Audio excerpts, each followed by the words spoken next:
Sis, we are talking about relationships today. We are talking about that thing, that feeling where you're like, this guy does not see all that I do. This guy does not appreciate me. This guy is taking me for granted, okay? And so let's talk about those feelings, because those feelings feel so real, right? In a relationship, and they are so real. And so let's talk about that in correlation to love languages and how this can be helpful for one another.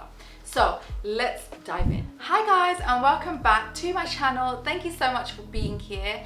My name is Krupa and I create faith-based content here on YouTube, and I post every single Thursday. So be sure to subscribe if that sounds like something you'd be interested in. So love languages, I've previously touched on it in my other video last week, but basically there are 5 love languages, which I'm sure you already know, but we'll briefly go over it. There's one, touch, which is obviously touch, and then that will be like cuddles, sex, you name it. Then second is gifts, which is basically obviously gifts, but also it shows that you are thinking of this person, and this person now on the receiving end really feels appreciated and seen, yada yada yada. There's words of affirmation, which is to praise, which is to affirm obviously with your words, so basically to use your words in expressing your love. And then there is quality time, which is majorly something that we touched on in the previous one, and I'll link that up here. That is basically saying, look, I'm present, I'm here with you, let's connect. And then the last one is acts of service. Now, acts of service is basically, let me take something away from something that you need to do so that I can offer service unto you, so that I can show you that I really see you, that I'm really trying to help you, etc. I guess that's what it is.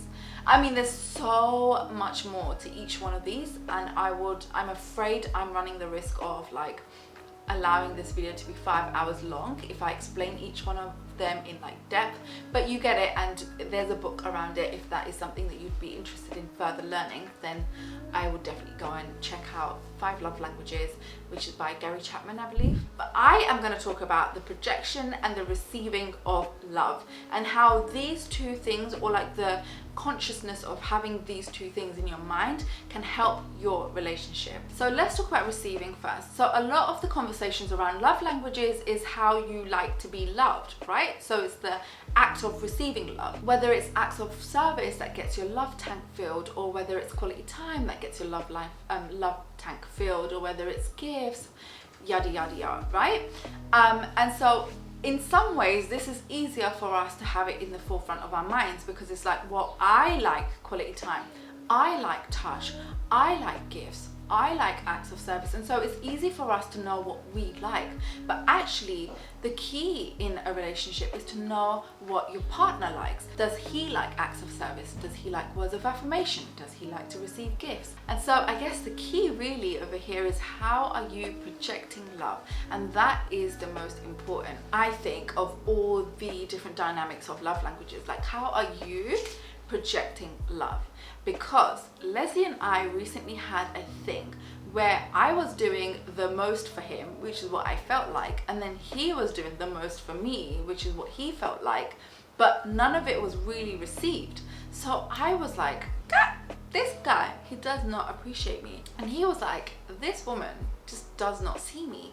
And we both got into a little situation, because we're like, hold on a minute, what I'm doing for you, you just don't see it and you're ungrateful. And he's like, but I done this for you to show you that I'm really grateful. And it was like, actually, when we got to the bottom of it, we came to the understanding that actually we weren't receiving and projecting love in a way that it was complementing both of our love needs. When thinking of love languages, do not project love as you like to receive it, unless of course you happen to be in a relationship where both your love needs are the same. And just a little note here, different contexts and different circumstances might mean that you need to receive love differently. And so when you were single, perhaps with a job that you really enjoyed, maybe your love languages were X, Y, and Z. But now you're in a job where you're like, I don't really feel this anymore. Maybe you're married now, maybe you have children. Your love languages will be X, Y, and Z, and it will look different, or it could look different. Let me just say that. This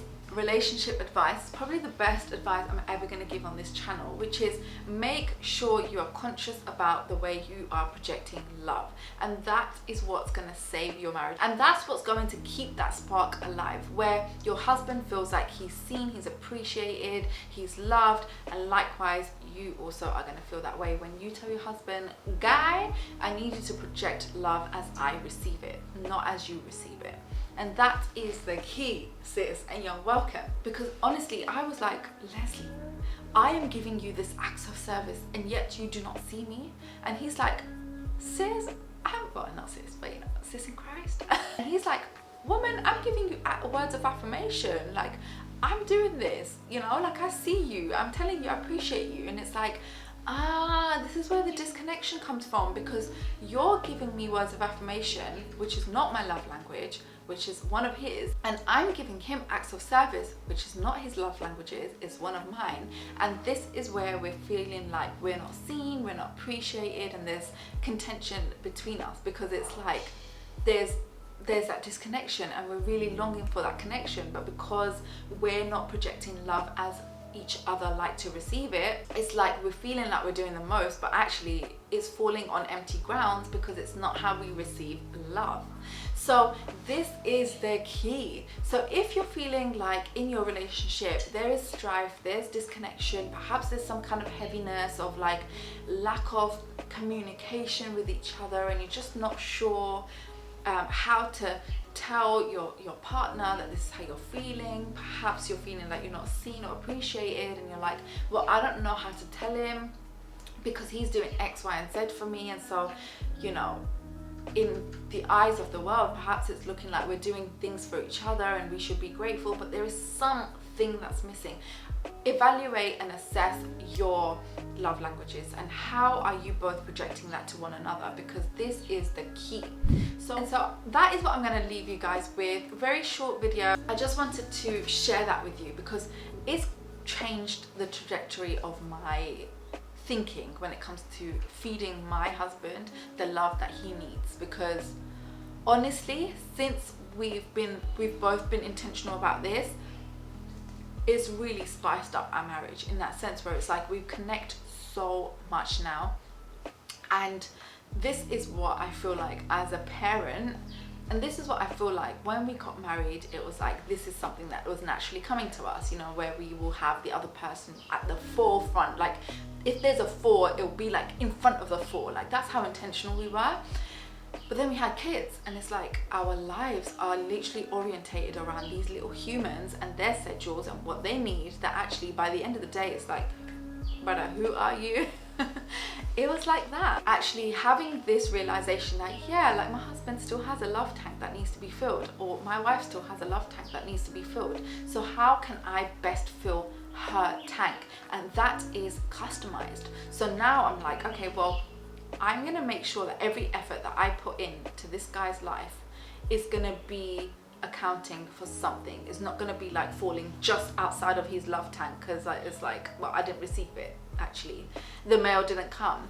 I want it to be that every act that I do that's showing him that, look, I see him, I appreciate him, I love him, is gonna fall into that tank, not on the outskirts. Do you know what I mean? So I hope that you've enjoyed this video. Just let me know if you'd be interested in more videos like this, and I can start thinking about how and what I could share. But yeah, let me know in the comment section down below if you are doing this already, if you're conscious about projecting love as much as you're conscious about receiving love. So I shall see you there, and I shall see you in the next video. Bye.